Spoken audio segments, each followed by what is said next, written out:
وأشهد أن محمدا عبده ورسوله الصادق الأمين صلى الله عليه وعلى آله الطيبين وأزواجه الطاهرات أمهات المؤمنين والتابعين لهم بإحسان إلى يوم الدين. أما بعد فأوصي نفسي وإياكم أيها المسلمون وأيتها المسلمات بتقوى الله عز وجل رب الأرض والسماوات، فإنه قد فاز المتقون. يا أيها الذين آمنوا اتقوا الله حق تقاته ولا تموتن إلا وأنتم مسلمون. Bapak dan ibu-ibu, saudara-saudara dan saudara-saudari jemaah Masjid Nurul Islam KPR 1 Perawang yang saya muliakan, yang saya hormati, yang saya cintai, yang mudah-mudahan senantiasa dilimpahkan rahmat dan karunia oleh Allah Subhanahu wa taala. Dengan memohon kepada Allah, mudah-mudahan majelis ini majelis yang dirahmati, mendatangkan sakinah dan dikelilingi pula oleh para malaikat dan dibanggakan insyaallah di hadapan para malaikat di langit. Dan tak satu pun kita kecuali setelah menyelesaikan majelis ini diberikan ampunan oleh Allah Tabaraka wa Ta'ala. Amin. Oleh itu mari kita bersyukur kepadanya atas nikmat yang sentiasa diberikannya. Mudah-mudahan dengan bersyukur nikmat itu senantiasa datang kepada kita sehingga kita senantiasa bersyukur kepada Allah dengannya. Ma'asyarul kiram, bapak dan ibu-ibu, saudara-saudari serta adik dan anak yang dimuliakan Allah SWT, selawat dan salam juga hendaknya menyertai majelis kita ini, sehingga setiap nama Nabi SAW disebut kita mendapatkan kebaikan berupa ucapan selawat dan salam yang sekali kita ucap Allah balas 10 kali. Kaum muslimin dan muslimat dirahmati Allah, masih melanjutkan tentang muqaddimat al-hijrah an-nabawiyah, yaitu persiapan-persiapan Nabi hijrah ke Madinah. Pada perjumpaan kita sebulan yang lalu kita sudah membahas tentang al-aqabah al-ula, yaitu perjanjian atau bai'at al-aqabah yang pertama, di mana mereka berbaiat kepada Nabi SAW seperti yang diriwayatkan oleh Imam Al-Bukhari dan Muslim dalam As-Sahihain dari Ubadah ibn Samit radhiyallahu ta'ala anhu, anna Rasulullah sallallahu alaihi wasallam qala wa hawlahu isabatu min ashabihi, bahwa Rasulullah SAW berkata dan di sekelilingnya ada sekelompok sahabat-sahabatnya. Qala ta'alu bayyuni, mari kalian berbaiat kepadaku, ala alla tusyriku billahi syai'a. Isi baiatnya yang paling utama adalah jangan kalian menyekutukan Allah, karena yang merusak semua sendi kehidupan itu adalah menyekutukan Allah. Ketika Allah mengatakan wala tufsidu fil ardi ba'da islahiha, jangan kalian melakukan kerusakan di permukaan bumi setelah Allah memperbaikinya. Berkata Imam Abbas radhiyallahu ta'ala anhu, yakni wala tufsidu fil ardi bisyirki, jangan kalian merusak bumi dengan melakukan kesyirikan. Di kerusakan yang paling rusak itu adalah syirik. Itulah yang membuat kacaunya seluruh aturan, seluruh keyakinan, seluruh sendi-sendi kehidupan akibat syirik. Maka Nabi ambil baiat, jangan kalian menyekutukan Allah dengan sesuatu. Wala tasriqu, jangan mencuri. Wala taznu, jangan berzina. Mencuri ini mencuri barang. Wala taznu, mencuri kehormatan. Jangan berzina, mencuri kehormatan. Wala taqtulu auladakum, jangan kalian membunuh anak-anak kalian. Akibat tauhid yang rusak tadi, mereka di masa jahiliyah kalau dapat anak perempuan mereka kuburkan hidup-hidup. Akibat keyakinan yang keliru bahwa wanita atau anak perempuan pembawa petaka, buat malu dan hina. Apalagi bila perang tak bisa angkat senjata, dan bila kalah perang dijadikan sebagai hamba sahaya. Jadi bagi mereka wanita itu adalah lambang kehinaan. Nah, lalu Islam mengangkat mereka setinggi-tingginya. Wala ta'tu bi buhtanin taftarunahu baina aydikum wa arjulikum, jangan kalian membawa atau mendatangkan bi buhtan, yaitu kedustaan yang kalian adakan baik dari depan maupun dari baina aydikum, di antara tangan kalian, wa arjulikum, dan kaki-kaki kalian.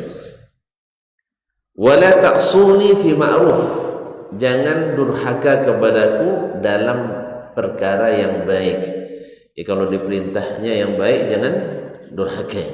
Tapi kalau perintahnya yang buruk, tidak mungkin Nabi merintahkan yang buruk. Tapi andainya Nabi memerintahkan itu, wajib didurhakai. Tapi tidak mungkin Nabi merintahkan kecuali yang baik. Naam, faman wafa minkum fa'ajruhu Allah, siapa yang menepati janji ini di antara kalian, maka Allah yang akan memberikan pahala. Apa pahalanya, tuan-tuan? Kalau tidak menyekutukan Allah, pasti masuk surga. Siapa yang mati dalam keadaan bertauhid, tidak menyekutukan Allah, tidak syirik, pasti masuk surga. Cuman pastinya ini bisa langsung, bisa dihisab dulu, bisa tanpa hisab, bisa diazab dulu, bisa tanpa azab. Tuan pilih yang mana? Hah? Tanpa hisab? Wah, berat. Ya, ini masih juga percaya dengan tepung tawar, masih percaya dengan jimat-jimat. Nah, ini bayarnya. Ruqyah saja, minta diruqyah saja sudah menganulir kita untuk jadi yang masuk surga tanpa hisab. Tapi cobalah, dulu saya tidak tahu, sekarang ya dulu biasanya kita tidak tahu, sekarang kita tinggalkan itu dan berminta kepada Allah, ya Allah jangan masukkan saya ke surga, gitu. Hah? Ya Allah masukkan saya ke surga tanpa hisab. Ma'asyiral kiram dirahmati Allah. Atau kalaupun dihisab, hisabnya jangan sulit.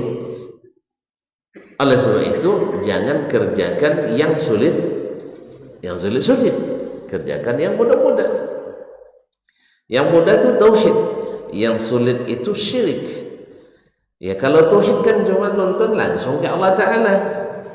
Kalau syirik mesti pergi dulu ke berhala, ke kayu besar di rimba, ke muara sungai. Payahnya itu sulit tak kerjakannya? Bikin syirik sulit tak? Sulit. Harus bawa minyak, sedekah laut, jimat-jimat, sulit. Kalau ke masjid ada wajibat. Kalau berdoa kepada Allah langsung tanpa syirik, sulit apa mudah? Mudah. Tidak mesti pergi jauh-jauh pergi ke masjid, bahkan di rumah sendiri wudu, salat, berdoa kepadanya, bahkan tanpa wudu tanpa salat pun. Tapi maksudnya bukan tanpa salat wajib ya, maksudnya wudu atau berdoa kapan saja kita langsung kepada Allah dan mudah. Tapi kalau sudah mulai mengada-ngada tambah sulit, mengada-ngada tambah sulit. Oleh sebab itu kaum muslimin dan muslimat, sesungguhnya Allah memudahkan kita dalam beragama ini. Kitalah yang suka mempersulit. Subhanallah. Oleh itu akhirnya hisabnya sulit. Makanya ikuti Nabi SAW, jangan menyimpang dari jalannya, jangan mengada-ngada di agamanya, insya Allah hisab kita mudah. Tapi kalau tidak, hisabnya sulit. Ya, sebab kalau kita masukkan ke dalam agama ini sesuatu yang bukan dari Nabi SAW, ini prosesnya panjang. Siapa yang perintahkan? Siapa yang suruh? Dari mana dapatnya? Di Al-Quran tak ada, di Sunnah tak jumpa. Lalu di mana? Di syekh saya. Syekhnya dapat dari mana? Cari lagi. Oh ternyata tidak sampai ke Nabi SAW. Sulit tidak? Sulit. Hisabnya panjang. Tapi kalau langsung, dari mana tuh dapat? Rasulullah SAW. Lalu panggil Nabi, selesai. Ya kan? Benar kamu ajarkan ya Muhammad? Ya saya yang ajarkan. Tapi kalau tidak, Nabi akan tetap jadi saksi kita. Ditanya ke Nabi SAW, ini kamu ajarkan ya Muhammad? Saya tidak tahu, saya tidak pernah ajarkan. Ma'asyarul kiram dirahmati Allah, ketika orang-orang Nasara menjadikan Isa sebagai sembahannya, Allah tanyakan ke Isa, ya Isa, anta qulta lin-nas ittakhiduni wa ummi ilahini min dunillah? Apakah engkau yang mengatakan jadikan saya dan ibu saya sebagai Tuhan-Tuhan selain Allah? Apa jawaban Isa? Subhanak, maksudnya kau ma qultu lahum illa ma amartani, saya tak katakan kecuali yang engkau perintahkan. Wa in kuntu qultu faqad alimta, andainya aku katakan aku sudah tahu sendiri. Oleh sebab itu kaum muslimin dan muslimat dirahmati Allah SWT, panjang prosesnya kalau seandainya tidak dari Rasulullah SAW. Nah, man asaba min dzalika syai'an, siapa yang tadi memenuhi baiat ini, kata Nabi SAW, hisabnya Allah, pahalanya Allah yang tanggung dan tak perlu takut. Ya, kalau Allah yang tanggung, pahalanya pasti berlebih dari yang kita harap. Ya, pasti berlebih. Kalau yang tanggung kita itulah pasti berkurang. Kan ada pemotongannya. Anggaran selalu kena potong kan, uang jajan kena potong juga. Tapi kalau seandainya dengan Allah, kita selalu dapat bonus, dapat kelipatan. Ma'asyarul kiram dirahmati Allah. Wa man asaba min dzalika syai'an fa uqiba bihi fid dunya fa huwa lahu kafarah. Siapa yang melakukan salah satu pelanggaran, ya, pelanggaran seperti mencuri misalnya, fa'uqibah bihi, akibat pelanggaran itu dihukum. Kalau curi apa hukumannya? Potong tangan ya, potong tangan sampai ke mana? Sampai siku atau sampai bahu?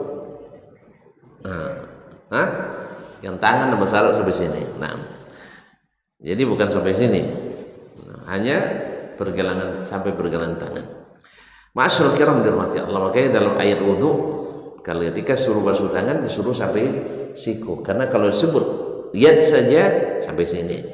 Maka ayat tayamum kan famsahu wujuhakum wa aydikum minhu, usaplah muka dan tanganmu dengan tanah itu atau dengan wadah itu. Tidak ada sampai siku. Makanya Nabi contohkan ketika Umar dan Ammar radhiyallahu taala anhuma dalam satu musafir, tiba-tiba wajib mandi pula, maka salah satu dari keduanya, Ammar atau Umar, mengkiaskan ke mandi. Kalau mandi kan harus semua badan basah, maka dia pun kena gelimang dengan debu sehingga semuanya kena debu. Yang satu menahan dulu sampai bertemu Rasulullah sallallahu alaihi wasallam. Lalu contohkan Nabi katakan innama yakfika in kana innama kana yakfika an taqula bi yadayka hakadha wa daraba bi yadayhi asy-syarifatain ala as-sa'id thumma nafakha fihima thumma masaha bihima wajhahu wa kaffayhi. Ya. Kemudian Nabi katakan cukup sebenarnya kamu buat seperti ini. Lalu Nabi memukulkan kedua telapak tangannya ke tanah, kemudian meniupnya, lalu mengusap muka dan kedua telapak tangannya. Berarti kalau yad saja sampai pergelangan tangan. Nah, misalnya ada orang yang mencuri lalu dihukum, nah, fahuwa lahu kafarah. Berkata Nabi SAW, kalau sempat dihukum karena mencuri, karena melakukan pelanggaran atas syariat tadi, maka itu menjadi penebus dosanya. Penebus dosanya. Nah, waman asaba min dzalik, siapa yang melakukan pelanggaran, ya, dari apa yang disebutkan dalam baiat tadi, fasatarahullah, lalu tidak terbukti atau tidak diangkat kasusnya, ditutupi oleh Allah SWT. Misalnya orang melakukan perbuatan tadi kan disebut jangan berzina, ya, dia berzina, lalu tidak diketahui, Allah tutupi, fa amruhu ilallah, ini kembalinya kepada Allah. Insya'a aqabahu, kalau Allah kehendaki Allah azab di akhirat. Wa insya'a afa anhu, kalau Allah kehendaki Allah maafkan. Cuman karena kita tidak pasti entah dapat maaf entah dapat azab, maka segera bertobat. Ya. Nah, ini yang begini ini insya'a afa anhu, kalau Allah kehendaki Allah maafkan. Wa insya'a azabahu aqabahu, kalau kehendaki dia siksa. Ini berlaku pada selain syirik. Kalau syirik tidak ada ampun, kecuali kita minta ampun, ya, sebelum wafat kita. Makanya syirik itulah kenapa Nabi SAW lama berdakwah tentang tauhid itu. Berapa tahun Nabi mendakwakan tauhid? Masih lupa. Sepanjang dakwahnya. Dan 13 tahun di Makkah sebagai awal-awal dakwah, Nabi hanya mendakwakan akidah. Itulah sebabnya kalau ada bertanya, kok sering membaca tentang akidah kita hari ini, Ustaz? Ya, kenapa tidak membahas masalah-masalah yang menyatukan umat sajalah? Bicara tentang riba, bicara tentang mencuri, bagaimana kita supaya berkasih sayang. Ma'asyiral kiram dirahmati Allah, kalau tanpa akidah yang benar, Abdullah bin Jud'an dulu di masa jahiliyah, tuan-tuan kenal Abdullah bin Jud'an? Tidak kenal? Dengar pun tidak? Dia di masa jahiliyah, dia itu setiap musim haji, dia kaya raya dan pemurah, itu menumbangkan 1.000 ekor onta. 1.000 ekor onta disembelih. Untuk apa? Konsumsi jemaah haji gratis. Ada tuan-tuan yang bisa selama puasa Ramadan yang akan datang ini, setiap hari 1 ekor kambing. Ayo tunjuk tangan. Hah? Ini enggak, setiap musim haji 1.000 ekor onta. Berarti kalau dibagi setahun itu berarti setiap hari dan nyembeli berapa? 1.000 balik 360, 2,5 ekor dia sedekah onta setiap hari sepanjang tahun. Tapi ditanya oleh Aisyah radhiyallahu anha kepada baginda Nabi sallallahu alaihi wasallam, hal yanfa'u dzalika fil akhirah? Bermanfaat enggak itu baginya di akhirat? Dijawab oleh Nabi alaihi salatu wassalam, la. Lam yaqul yawma idzin rabbighfirli yawmaddin. Dia tidak pernah sekalipun berucap, wahai Rabbku, yakni ya Allah, Allahumma firli yawmaddin, ampuni dosaku pada hari pembalasan.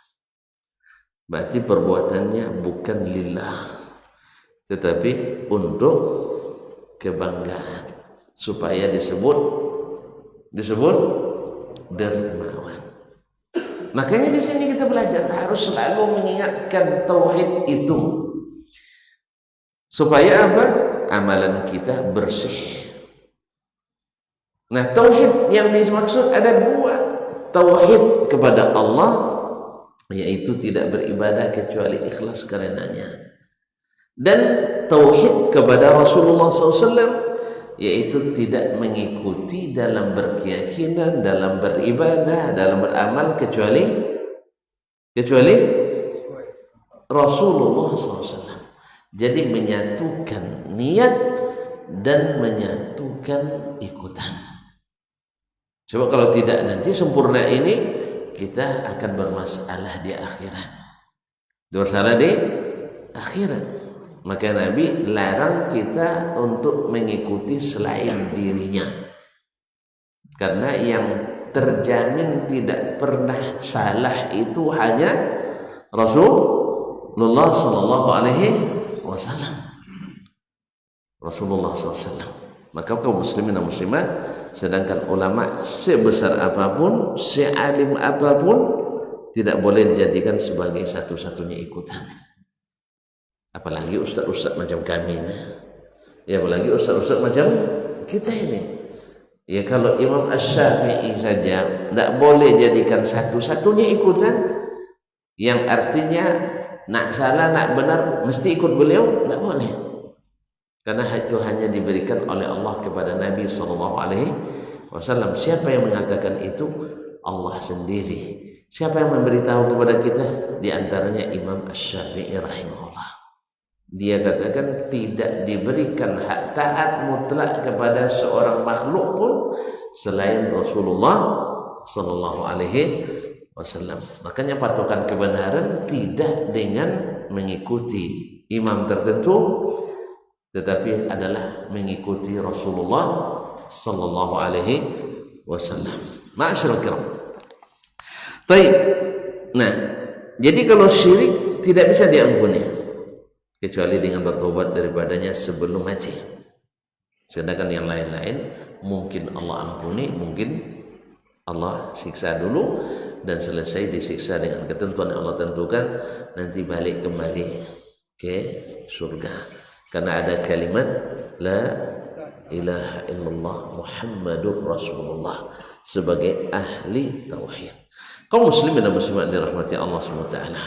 Kemudian setelah Bai'atul Aqabatul Ula, yang kita sudah tahu kemarin bahwa kenapa orang Ansar cepat masuk Islamnya, padahal tidak ada rencana awal dari Rasulullah SAW. Cuman Allah jadikan itu sebagai sesuatu yang tidak direncanakan oleh kita, tetapi Allah yang datangkan kepada kita. Itu nanti termasuk di antara pelajaran yang diambil dari kisah mulai Islamnya Ansar kemarin sampai terjadi Bai'atul Aqabah al-Ula ini. Kaum muslimin dan muslimat, kemudian atas permintaan orang-orang Ansar, yang namanya kalau sudah masuk Islam itu tidak bisa dibiarkan begitu saja. Harus kita misalnya ada taubat dari dosa, lalu ikut lagi kembali ke habitat yang lama, tetap juga bersama para pendosa, nanti balik lagi. Baru masuk Islam tetapi tidak diberikan bimbingan tentang Islam, nanti terpengaruh lagi. Oleh sebab itu mereka meminta ke Nabi sallallahu alaihi wasallam, tolong kirim kami seorang guru yang mengajarkan Al-Quran. Siapa yang dipilih oleh Nabi sallallahu alaihi wasallam? Dalam kitab Al-Maghazi Ibn Ishaq dan juga Ad-Dalail Imam Al-Baihaqi dan Tabaqat Ibn Sa'ad disebutkan bahwa Ansar meminta untuk dikirim guru atau dai.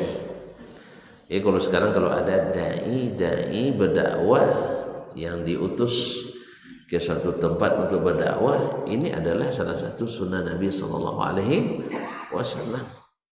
Nah, kalau kita tidak bisa berdakwah misalnya, mungkin kita tidak berilmu, kita tak punya waktu, atau kita tidak tahu bagaimana cara berdakwah, maka salah satu cara untuknya adalah menyiapkan perbekalan dai tersebut, menyiapkan kehidupannya di tempat dia berdakwah sama dengan kita berdakwah. Sebab Nabi mengatakan, man jahhaza ghaziyan faqad ghaza. Siapa yang menyiapkan orang berjihad dengan hartanya, berarti dia sudah termasuk berjihad bi sabilillah. Man dalla ala khairin kafa'ilihi, siapa yang menunjukkan jalan kebaikan baginya pahala seperti orang yang melakukannya.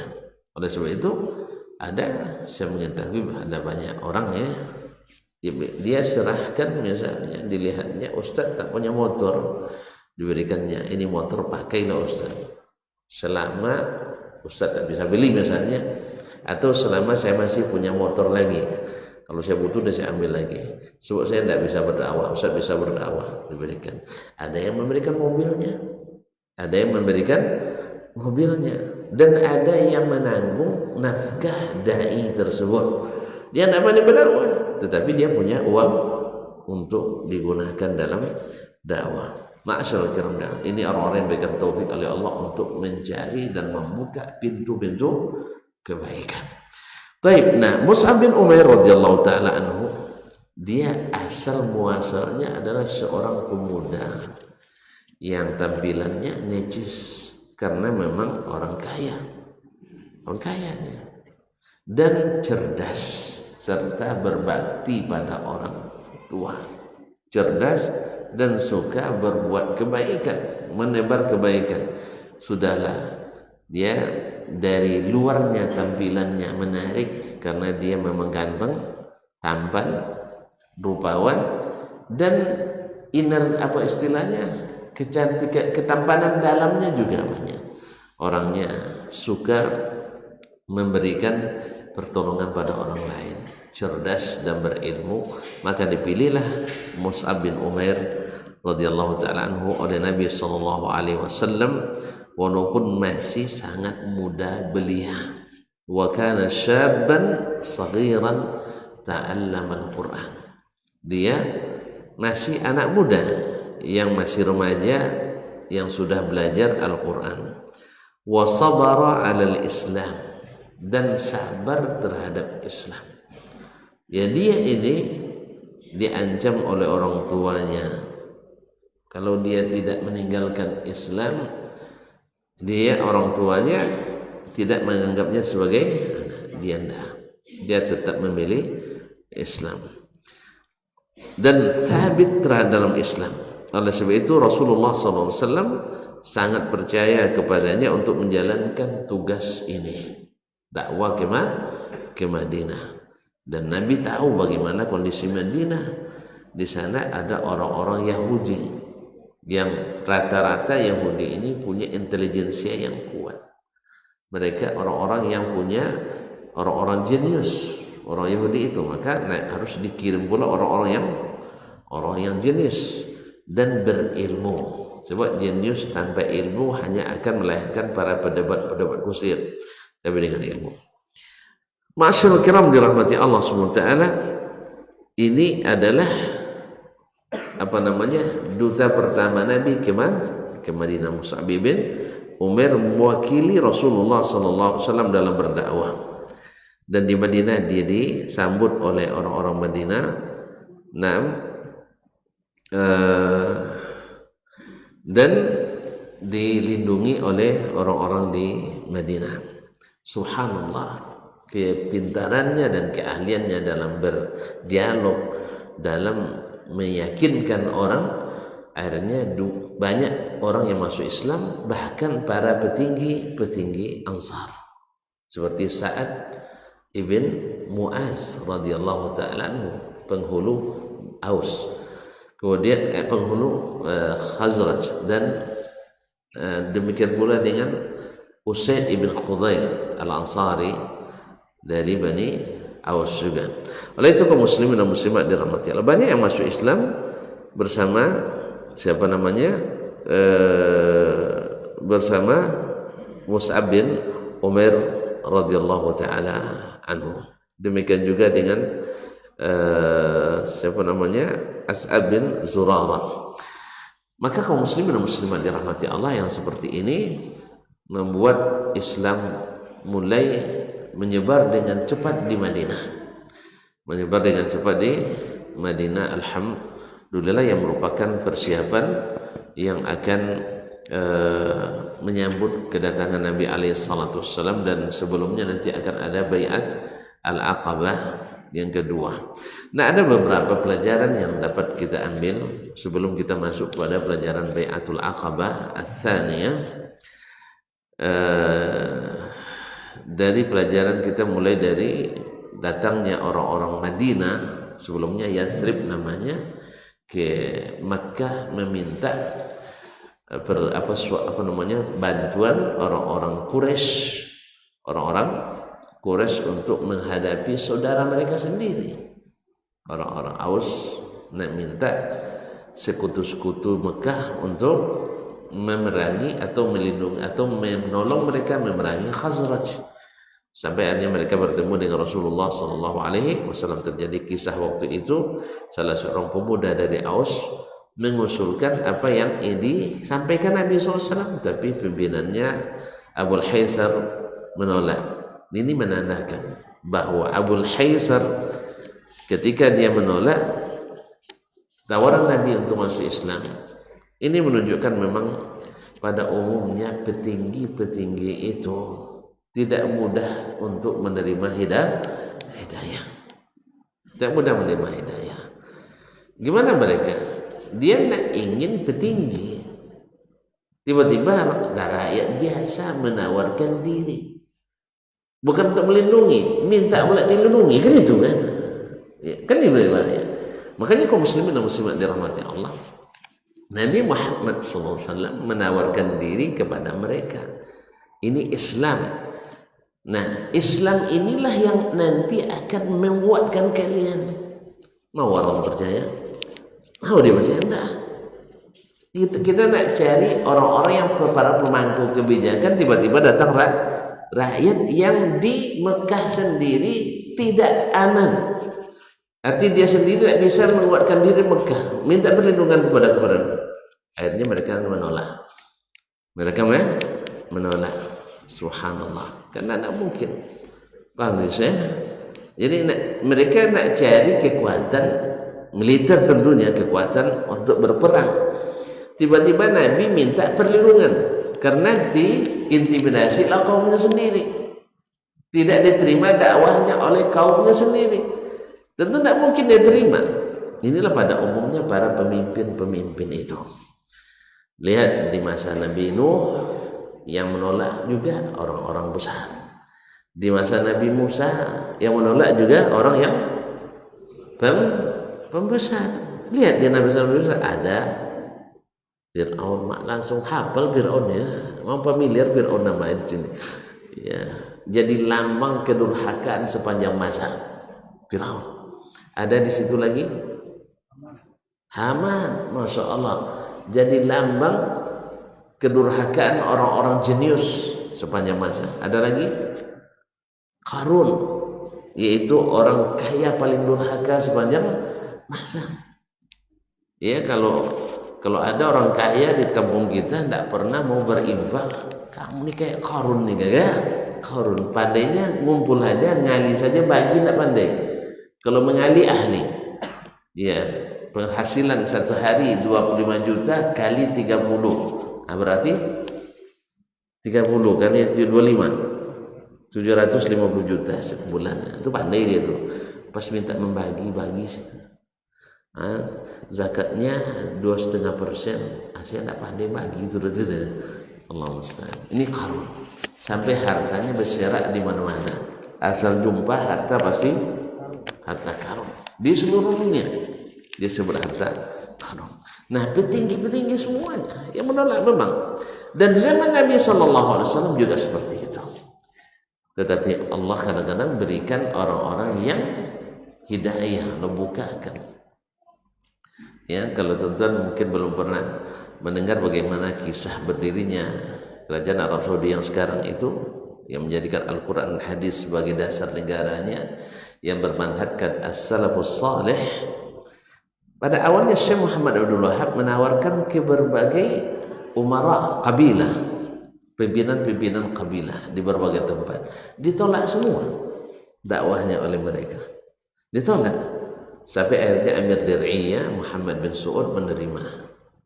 Dia minta, apa yang kau harapkan? Saya tidak harap apa-apa.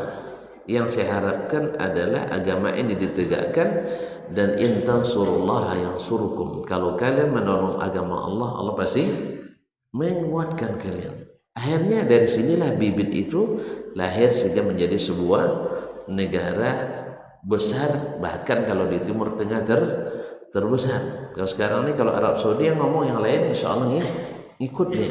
Nah, makanya orang-orang yang memusuhi negeri ini boleh dikatakan orang-orang yang sakit hati.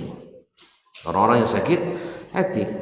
Coba cari di dunia ini negara yang menerapkan hukum Islam secara totalitas, menjadikan Islam sebagai dasar negaranya. Ada nggak?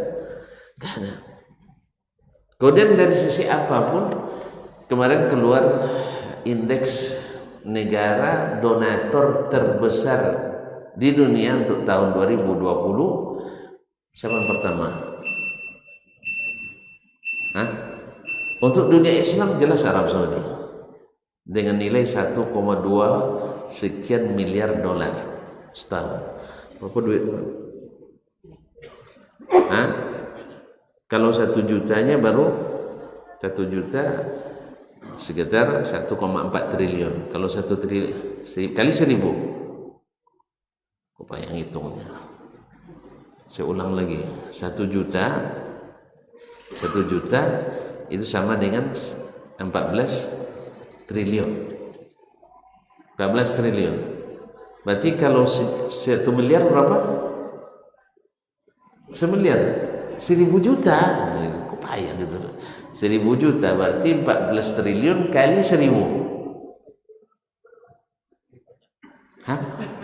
Banyak. Iya, kali 1000 ya. Kaum muslimin 14 kali 1000 kok kayak gitu. 14 kali 1000. 14.000 triliun rupiah mengalahkan ini nilai sumbangannya kaum muslimin dan muslimat. Ya wajar aja ya, menempatkan itu di dunia, menempati nomor 3 setelah Jerman, dan yang kedua saya lupa yang kedua. Yang pertama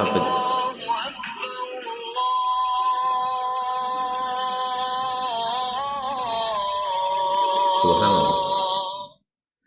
Setelah Jerman, yang kedua saya lupa. Ada yang ingat? Ma'asyiral kiram dirahmati Allah SWT. Nah, negara dengan penyumbang terbesar di dunia. Yang ketiga, bahwa negeri paling aman sedunia.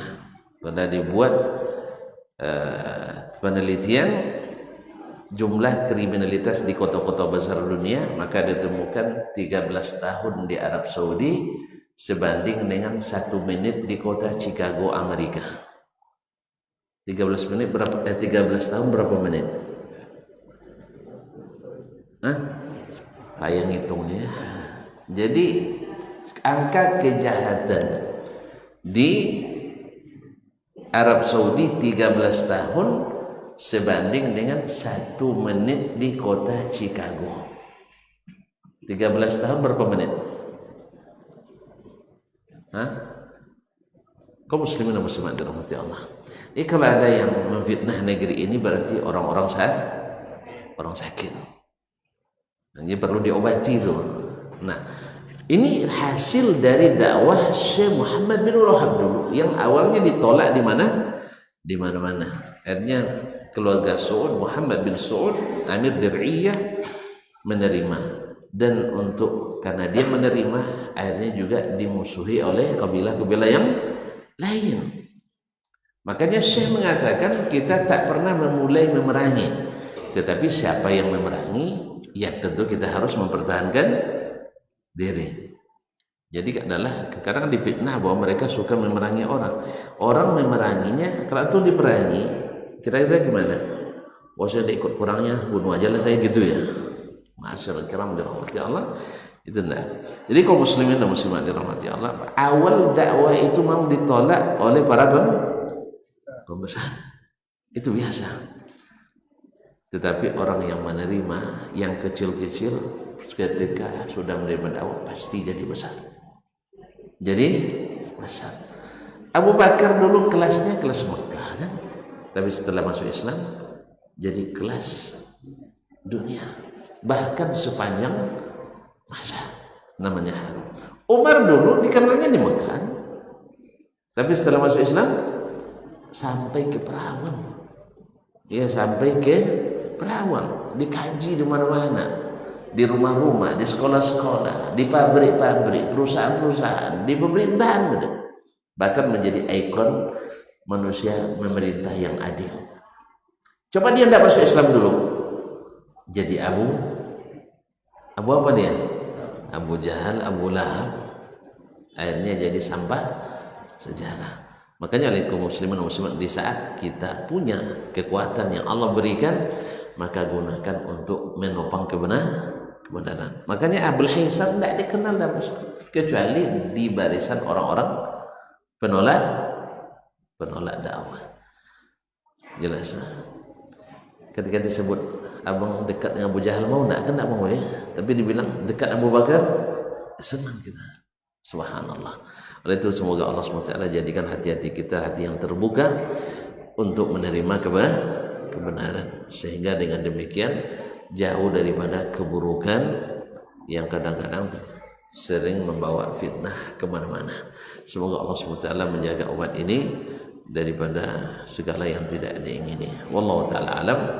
Wassallallahu ala nabiyina Muhammad wasallam. Waktu ternyata cepat sekali berlalu, tapi insyaallah akan kita sambung lagi selepas Isya.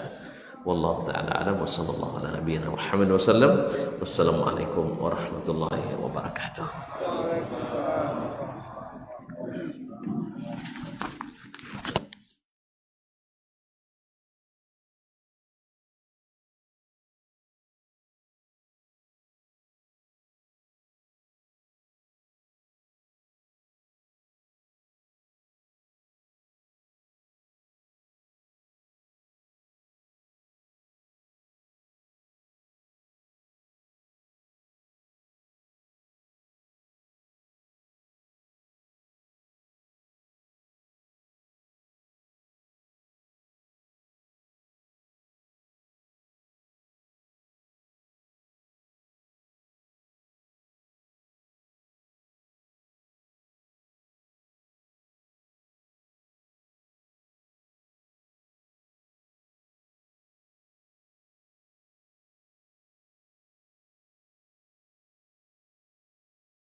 Bismillah.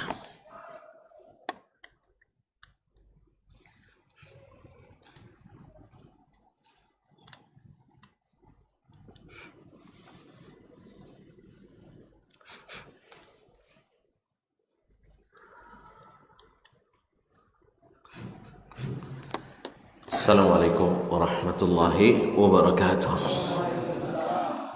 Alhamdulillahi rabbil alamin, wassalatu wassalamu ala nabi as-sadiqil amin wa ala alihi wa sahbihi ajma'in wa ba'du. Bapak dan ibu-ibu kaum muslimin dan muslimat yang dirahmati Allah SWT, kembali kita lanjutkan beberapa pelajaran dari apa yang sudah dipaparkan sebelumnya. Yang kedua adalah liqa'ur rasuli sallallahu alaihi wasallam al-ansari kana abir, pertemuan antara Nabi sallallahu alaihi wasallam dengan orang Ansar itu tanpa direncanakan, tapi Allah yang menentukan. Oleh sebab itu kaum muslimin dan muslimat dirahmati Allah, seorang dai, walaupun kan Nabi waktu itu sudah boleh dikatakan sudah hampir putus asa ya. Tapi Nabi kan tidak mungkin putus asa. Tidak ada lagi peluang-peluang, nampaknya Mekah itu akan membuka diri. Pergi ke Taif juga tidak ada. Datang pula orang dari Yathrib, yaitu Madinah sekarang itu, mencari sekutu ke Mekah. Nabi tawarkan juga tidak terima. Tapi subhanallah, datang rombongan lain seperti itu, dan alhamdulillah mereka menerima. Nah, inilah salah satu cara Allah SWT menolong, membantu dakwah dari jalan yang tidak disangka-sangka. Subhanallah. Oleh sebab itu seorang dai, seorang yang berdakwah, asal ada dalam kejujuran dalam dakwahnya dan amanah dalam menyampaikan, ikhlas karena Allah akan pasti akan memberikan jalan keluarnya. Wa may yattaqillah yaj'al lahu makhraja. Siapa yang bertakwa kepada Allah, Allah jadikan jalan keluar dari kesulitan. Wa may yattaqillah yaj'al lahu min amrihi yusra. Siapa yang bertakwa kepada Allah, Allah jadikan urusannya dimudahkan. Tapi memang harus melalui proses dulu. Jadi habiskan usaha kita, nanti Allah berikan kelapangan. Ini yang terjadi dengan Nabi kita alaihissalam. Kemudian di antara pelajaran yang dapat diambil pula dari Nabi berdakwah kepada mereka adalah ta'aruf 'alal mad'uin qabla da'watihim, mengenali para mad'u, orang-orang yang dia dakwahi sebelum berdakwah kepada mereka. Makanya Nabi alaihissalam sebelum menyampaikan dakwah itu bertanya kepada mereka, dari mana kalian? Yathrib, lalu amin mawali Yahud, yang ada hubungan dengan orang Yahudi? Jawab mereka iya. Berarti Nabi paham dari mana mereka datang. Nah, kemudian Nabi alaihissalam juga menjelaskan bahwasanya dia mengenal situasi dan kondisi yang terjadi pada masyarakat Madinah atau Yathrib waktu itu. Dan Nabi juga bukan orang biasa gitu. Beliau bukan orang yang tidak punya wawasan. Maka seorang dai juga diharapkan juga mengetahui keadaan dan situasi dan lingkungan supaya bisa menyusun prioritas dakwah, apa yang harus disampaikan, bukan memanfaatkan ketidaktahuan orang lain. Ya, kadang-kadang orang hanya memanfaatkan ketidaktahuan sehingga umat yang tidak berilmu diupayakan tetap tidak sampai kepadanya ilmu supaya menerima cerita-cerita atau hal-hal aneh yang mau disampaikan oleh dai. Tidak.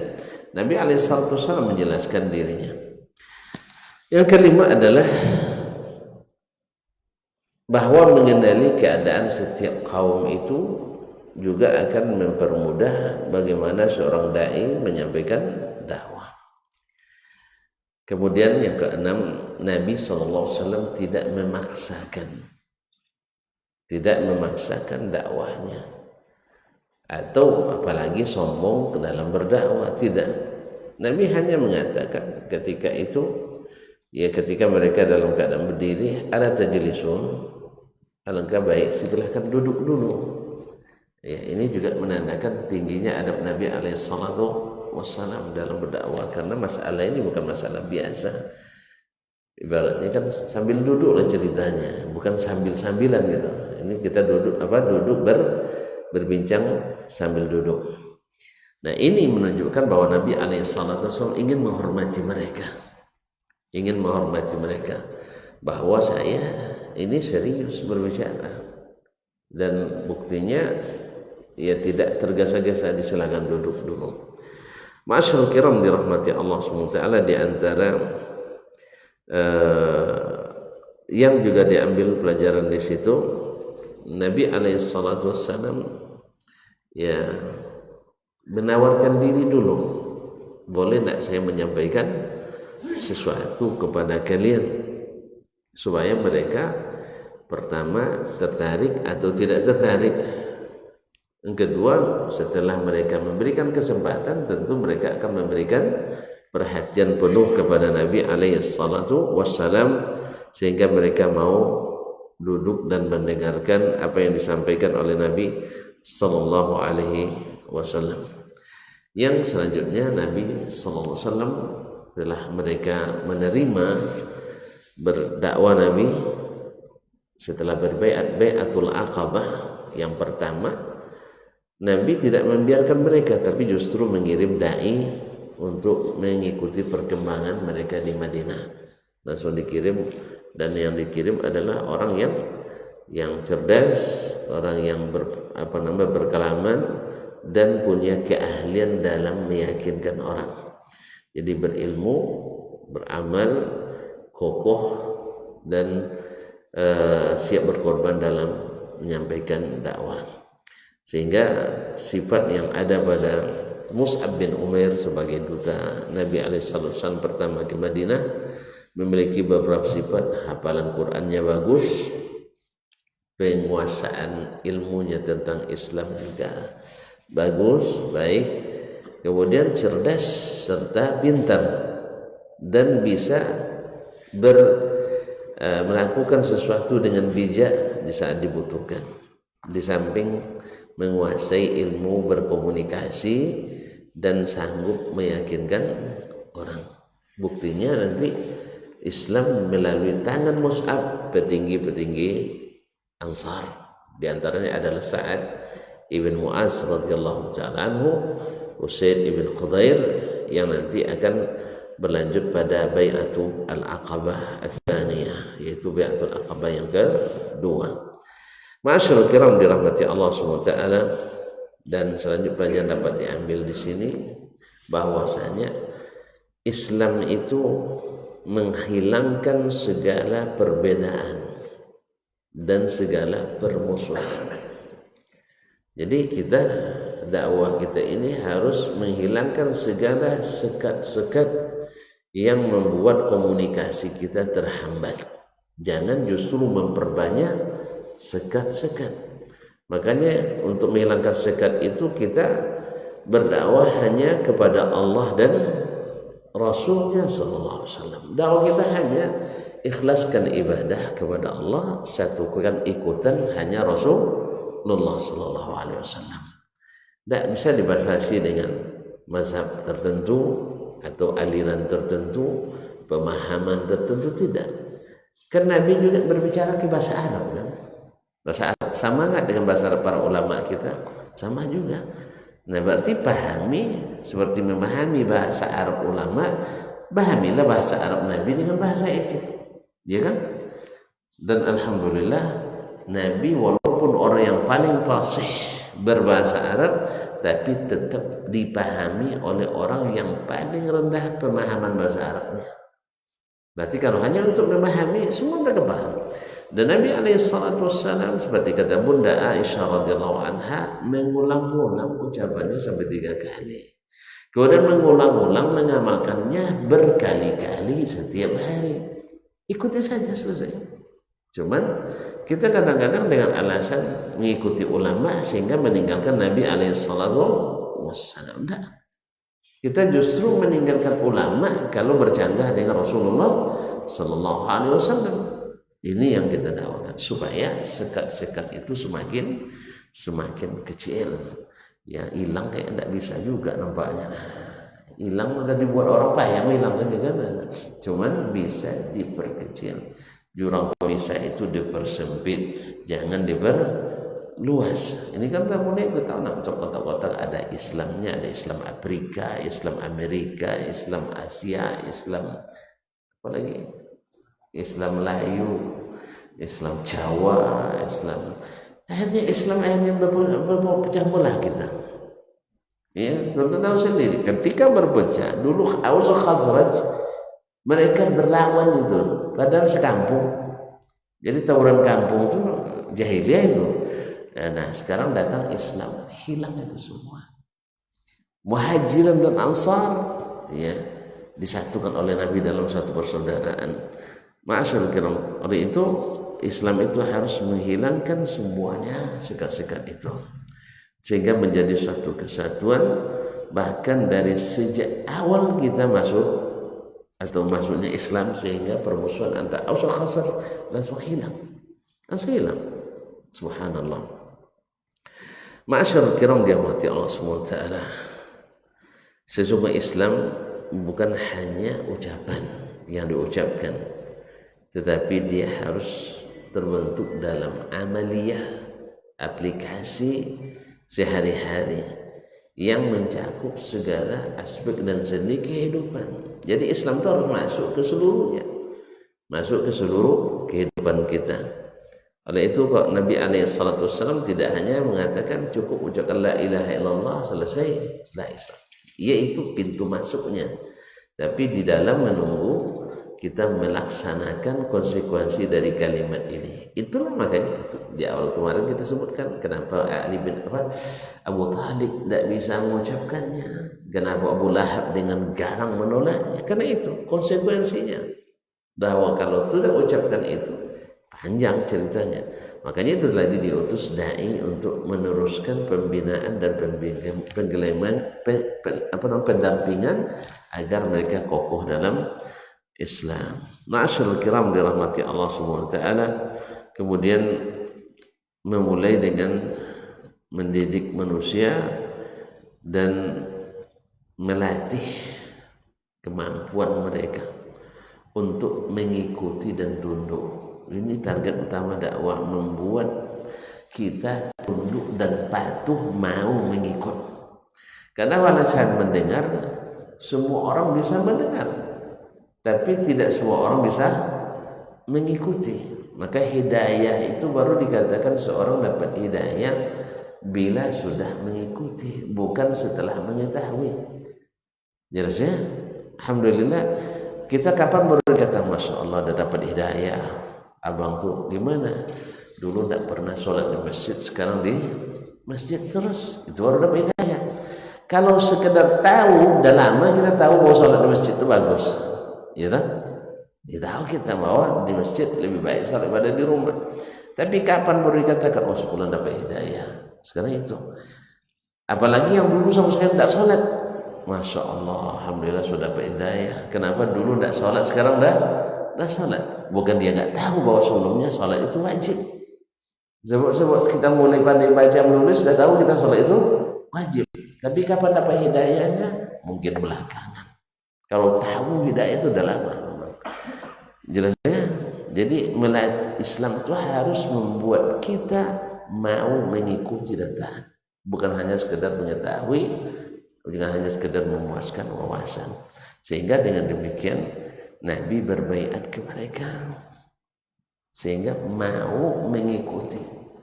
Nah sekarang sebenarnya kita ketika mengucapkan asyhadu an la ilaha illallah itu intinya kita berbaiat kepada Allah Subhanahu wa ta'ala. Dan ketika kita ucapkan wa asyhadu anna Muhammadar Rasulullah, berbaiat ke Rasulullah sallallahu alaihi wasallam.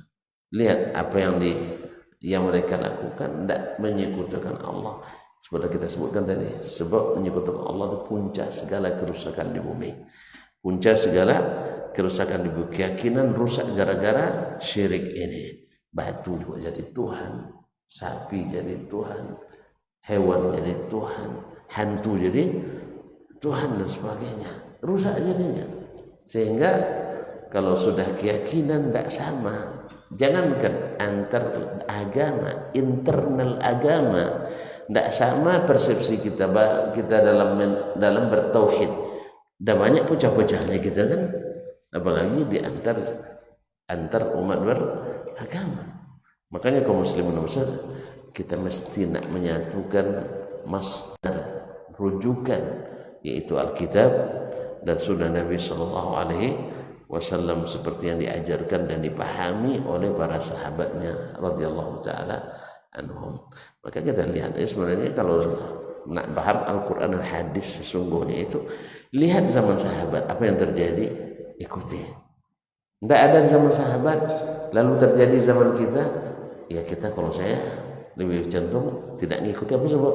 Tidak ada jaminannya, tidak ada jaminannya. Karena generasi pertama itu Masya Allah dapat rekomendasi dari Allah dan dari Rasulullah sallallahu alaihi wasallam. Ma'asyil kiram dirahmati Allah.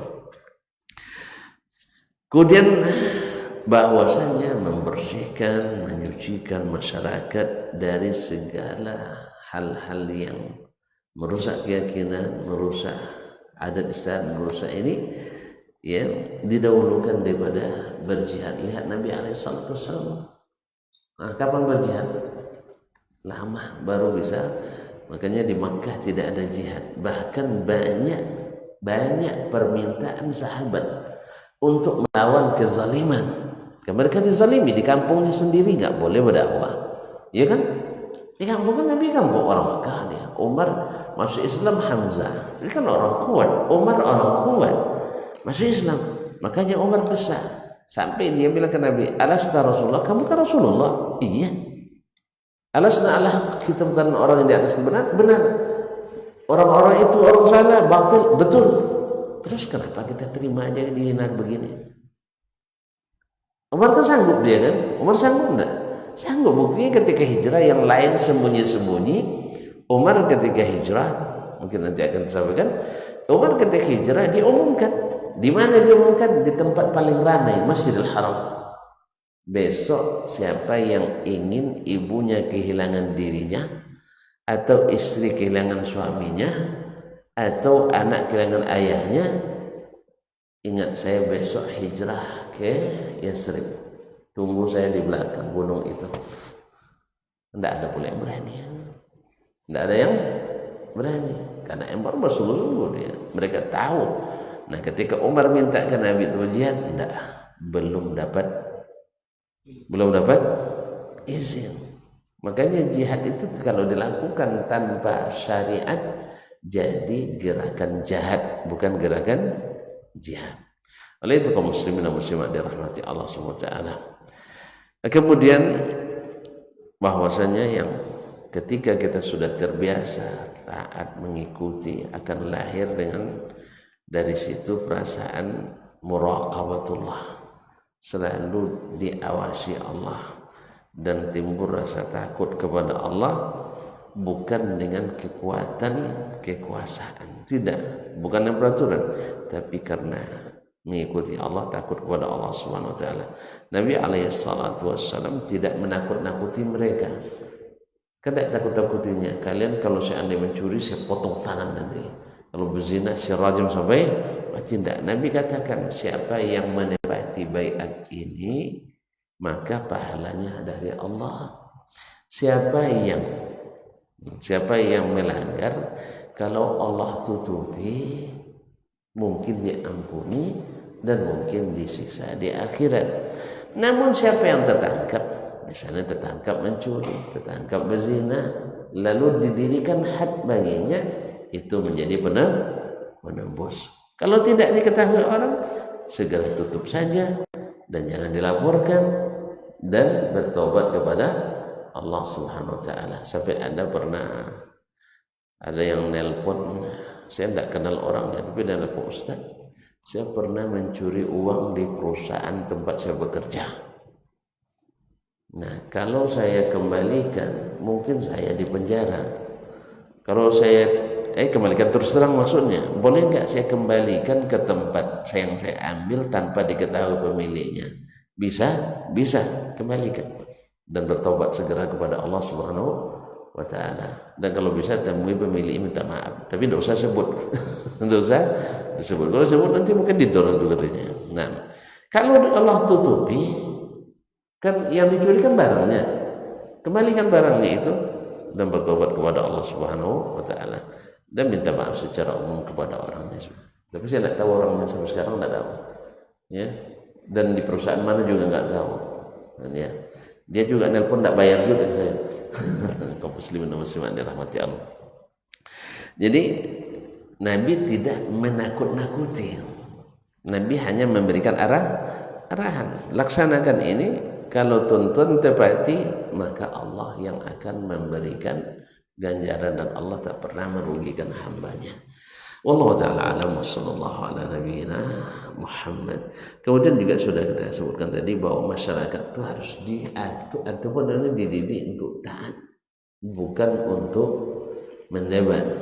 Ya, karena yang memerintahkan Allah Subhanahu wa taala, yang memerintahkan adalah Rasulullah sallallahu alaihi wasallam. Kemudian dan bila iman yang seperti ini masuk ke dalam dada kita, maka tidak akan bisa digoyahkan oleh apapun. Dia akan kokoh sekokohnya, sekokoh karang di laut, tak akan runtuh oleh hempasan ombak dan badai.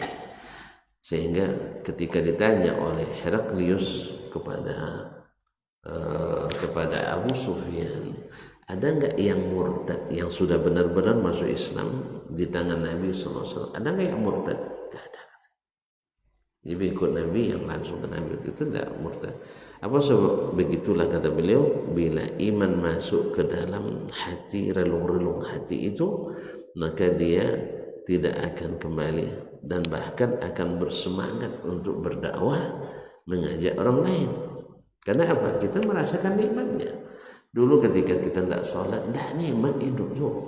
Tapi sekarang subhanallah, setelah kita teratur sholatnya, terasa nikmat. Nah, kita ingin yang lain juga dapat. Dulu ketika kita enggan bersedekah, subhanallah, setelah sering bersedekah walaupun tak banyak, tapi rutin, terasa indahnya. Maka kita pun ingin mengajak saudara yang lain mendapatkannya. Dulu puasa berat, ya, kadang-kadang udah besar-besar masih kanak-kanak juga puasa setengah hari kan. Puasa setengah hari ada juga tuh, masya Allah, puasa setengah hari ini karena tidak pernah puasa. Makanya sekarang deh puasa kan tidak lama lagi nih, lepas bulan Jumadil Akhir ini Rajab lagi kan, lepas itu Sya'ban. Nah, Rajab kan bulan haram, sunnah puasa banyak-banyak.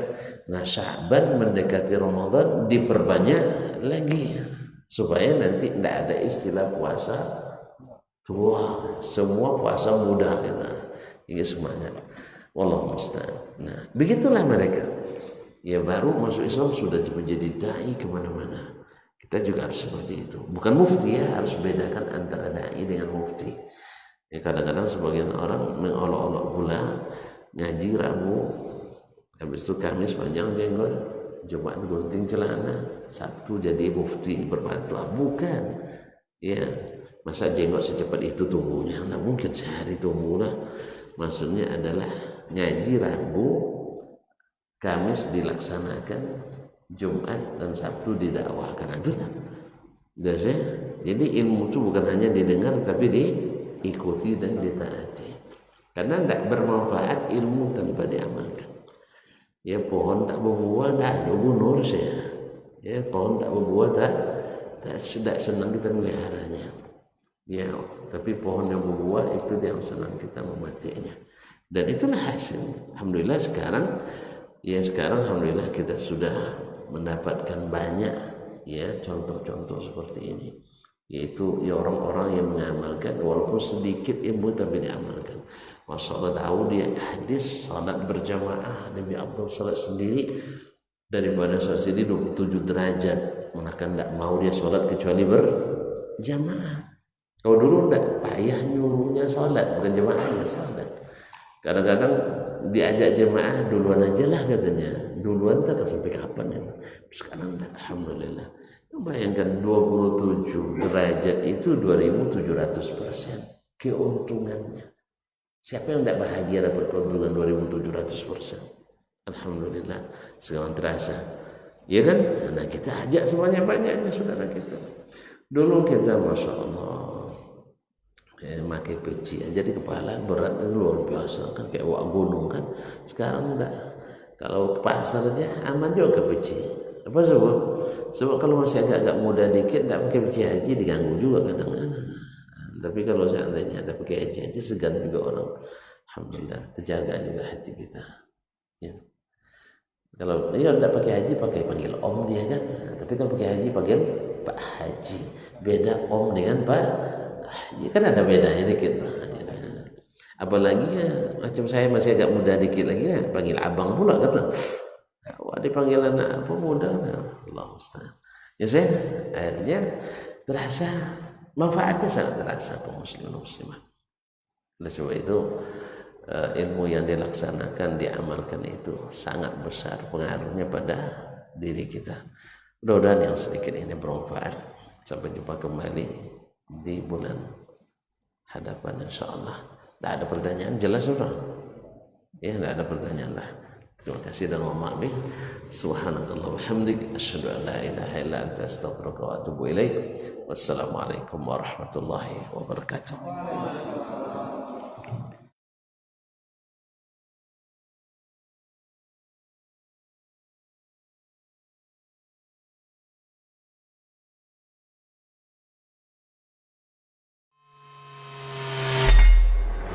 Di para sahabat itu, kaum muslimin, yang terbayang bagi mereka itu adalah infak, yang terbayang bagi mereka adalah sebuah kebahagiaan, keselamatan di akhirat yang kekal dan abadi di sisi Allah tabaraka wa taala.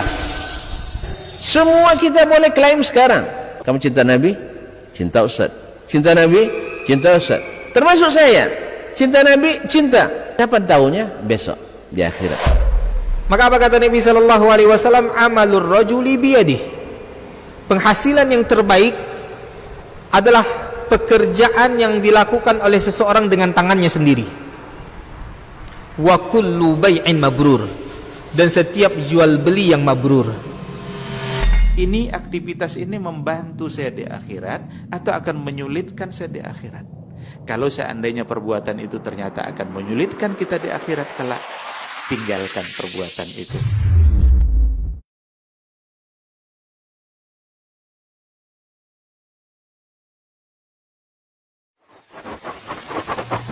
Barometer amal kita saleh tak salehnya di salat kita. Bila salat kita ikhlas dan sesuai dengan sunnah Nabi SAW, maka insya Allah amalan yang lain mengikuti. Ini aktivitas ini membantu saya di akhirat atau akan menyulitkan saya di akhirat?